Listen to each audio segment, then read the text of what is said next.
Eu entrei no curso de economia acreditando que eu ia aprender como o mundo funcionava. Mas na verdade eu saí do curso entendendo por que que ele não funciona. E talvez o maior problema seja justamente esse. Quando você começa a entender demais certas coisas, você acaba não conseguindo mais fingir que você não está vendo. Bem, vou fazer uma reflexão aqui de como estudar economia me tornou uma pessoa mais triste. É literalmente o que está escrito aí. Estudar economia me deixou triste. Então, deixa o like aí para eu ficar menos triste. Se inscreve, considere ser membro. Apareceu o botão de hypa para ajudar o canal. Se quiser contribuir, tá aí o Pix flutuando. No começo da graduação de economia, eu entrei com um pensamento bastante específico. Eu achei que eu ia aprender algumas ferramentas, aprender como funcionava oferta, demanda, essas coisas, né? PIB, política monetária, política fiscal. O curso ele parecia previamente algo super técnico. Eu sinceramente não achava, quando eu era adolescente, que economia tinha a profundidade que tem. Hoje eu sei, porque eu passei por isso já, né? Curioso é que muito economista, ele sai da faculdade e ele ainda acha que a economia é um conjunto de ferramentas. Agora, quando eu falo ferramentas, eu falo no sentido de ferramenta literal, né? De você aprender como faz modelos e você não ter um pensamento crítico para além disso. Porém, eu sou do tipo de economista que, ainda bem, encontrou alguns professores, principalmente meu orientador, que foi me conduzindo para o caminho crítico da economia, o que não acontece aparentemente com a maioria.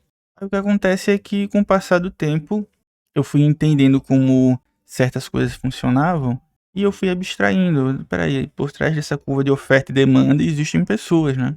Por trás dessa taxa de desemprego não é só um número, existem famílias que estão sendo prejudicadas e tal. Por que eu tô falando isso? Porque quando você convive com economistas, você tem a sensação de que os números são apenas números. Eles só falam, só e tal. E não leva em consideração o lado de que são pessoas, são famílias. Muitos economistas tendem a tratar dados como se fosse um laboratório, né? Como um físico que trata partículas, como um químico que pega seus tubinhos de ensaio. Mas os seus tubinhos de ensaio não vão deixar ninguém passar fome, não vai deixar ninguém desempregado, como na economia real acontece. Isso começou a me incomodar. Aí eu comecei a ter contato com alguns autores, né? Por exemplo, em economia política, a gente estuda muito Karl Marx. Aí a gente vai olhando, começa a entender como a estrutura do capitalismo funciona, começa a entender que o trabalho pode não, né? Passa por um processo de alienação, e o trabalhador, ele não controla aquilo que ele produz, né? Ele não recebe pelo que ele produz. E vai começando a se acender alguns alertas para você. Aí outros autores, né? Keynes, por exemplo, quem me acompanha sabe que eu sou keynesiano, né? Não desprezo outros autores, tanto que citei Marx. Mas você vai começando a ver que o capitalismo ele é estruturalmente instável. Com Keynes você vê que as crises não são acidentes raros, né? Elas são parte do funcionamento do sistema. Aí se você estuda Minsky, você vê também essa questão de crises sistêmicas como parte do capitalismo. E antes que alguém diga, né, porque o meu público tem muita gente que é marxista, eu sei que Marx falava disso também, tá? Aí você vai e tem contato com Kalec, e aí você descobre que tem um texto famoso, né, de Kalec, que é As Consequências Econômicas do Pleno Emprego, e aí a gente vai entendendo que o emprego ele pode ser uma política funcional. Tem muita gente que leva o desemprego como uma política, gerar desemprego para diminuir a inflação. Você vê que manter esse exército industrial de reserva, ela ajuda a disciplinar o trabalhador, fazer com que o trabalhador aceite ganhar menos, porque a fila do desemprego está grande. No momento que a gente está hoje, por exemplo, o desemprego está muito baixo e os salários são pressionados para cima. E o que é que a gente vê? O mercado, né? O famoso mercado metafórico, hipotético, que ninguém vê, mas está aí com seus representantes na mídia. O que é que eles dizem? Olha, o desemprego vai gerar inflação. E aí todo esse contexto de estudo, né? que eu tive, eu começo a ver essas coisas e me angustia, acredita? Me angustia real. E veja, eu não tô aqui falando disso, que eu sou formado, tenho mestrado em economia. Eu tô falando isso pra dizer que eu sou melhor do que ninguém, não. Eu tô muito longe de ser o melhor economista do mundo, tá?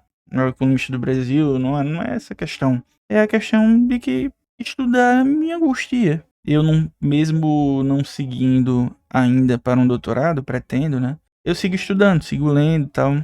E é uma angústia constante. Aí, pra falar em mestrado, eu comecei a ter temas mais complexos, mais profundos. E a angústia só aumenta, só aumenta, só aumenta. Aí você começa a perceber, não só no mestrado, né? Na graduação eu já percebia isso, de que esse discurso vazio, né? De que não faz porque não quer. Se o governo quisesse, resolvia. Isso eu não falo nem só do governo Lula, tá? Pode ser, sei lá, podia ser o Bolsonaro, e ele também não conseguia fazer tudo que ele queria. Mesmo com orçamento secreto, você viu que, por exemplo, ele quis privatizar a Petrobras, não conseguiu, quis privatizar o Correio, não conseguiu, porque não é só força do querer, não é vontade política apenas, porque se fosse ele tinha conseguido fazer tudo isso, né? Mas aí quando você está estudando economia de uma forma mais profunda, você estuda orçamento público, você vê que existem restrições fiscais, orçamentárias, né? Você vê que as expectativas do mercado influenciam como o Banco Central deve ou não deve agir. Isso é expectativa do mercado não só nacional como internacional.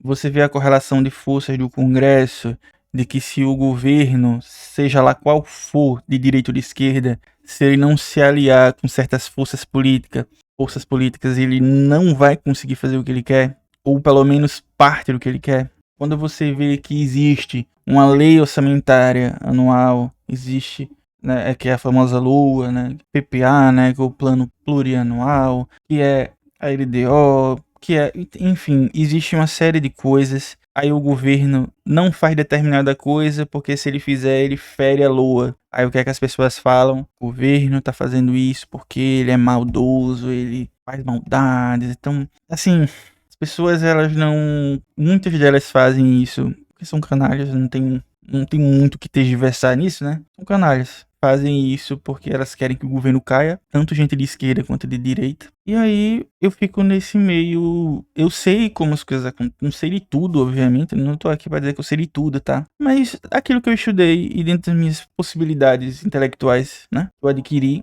Isso me angustia, porque eu sei que tem pessoas que fazem isso de propósito. Isso aqui eu tô falando de pessoas de esquerda, né? Tem pessoas que fazem isso de propósito, com a intenção de derrubar o governo. Tem pessoas que são fanáticas por esses ícones de esquerda. Não fazem isso de propósito, eles fazem porque foram enredados, né, nessa lógica de seita. E eu vejo tudo isso e fico abismado, não sei o que fazer. Isso me angustia, real. Isso me angustia, real. E aí o governo toma certas atitudes que para a população parece uma coisa negativa, mas é positiva. Aí você vai explicar, aí as pessoas respondem aqui nos vídeos ou lá no Twitter, enfim, de que eu tô passando pano pro governo, de que eu tô defendendo taxa, de que eu tô defendendo imposto, de que isso, de que aquilo, sendo que as pessoas não param para ler o que foi que aconteceu, não entendem o porquê que tá sendo feito aquilo, não entendem nada do assunto, mas todo mundo tem o que falar, todo mundo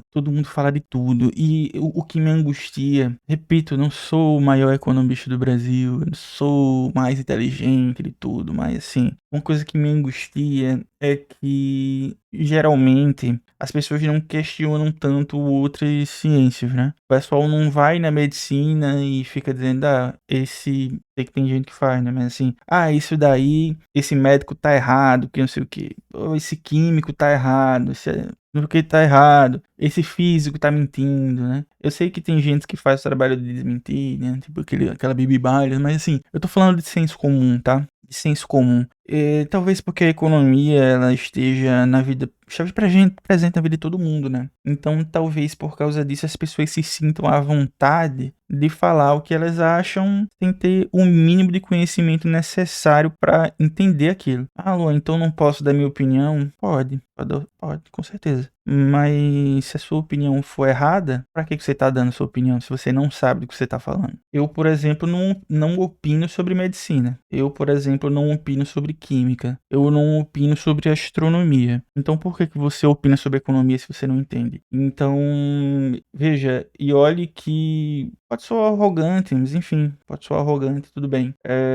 Porque o que eu tô falando pode parecer que eu tô sinalizando virtude de que, ai, não poderia ninguém falar de economia sem ser um economista. A questão não é essa. A questão não é essa. A questão é que eu acho que as pessoas poderiam falar se soubessem do que tá falando. Eu não costumo opinar sobre o que eu não sei, a menos que seja uma coisa super informal e tal. Eu acho isso. E eu faço questão de dizer, e eu tô falando assumindo que eu não entendo o assunto. Por exemplo, segurança pública é um tema que eu até gosto de conversar e tal, mas informalmente, não como alguém que diga, olha, funciona assim. Não, só informalmente. Só que aí, esse papo informal, se eu jogo isso na internet e isso viraliza, muita gente pode começar a concordar com uma opinião errada, entende? Então, as pessoas são irresponsáveis. Irresponsáveis. As pessoas têm, muitas vezes, um canhão de mídia. Tem gente que faz um vídeo e bate 100 mil visualizações sobre um assunto de economia que ela não entende, que ela está mentindo, intencionalmente ou não, e o público vai acreditar. Por quê? Porque o cara é um influenciador famoso. Então, veja, isso me angustia muito e eu queria dividir isso com vocês. É isso. Valeu, pessoal.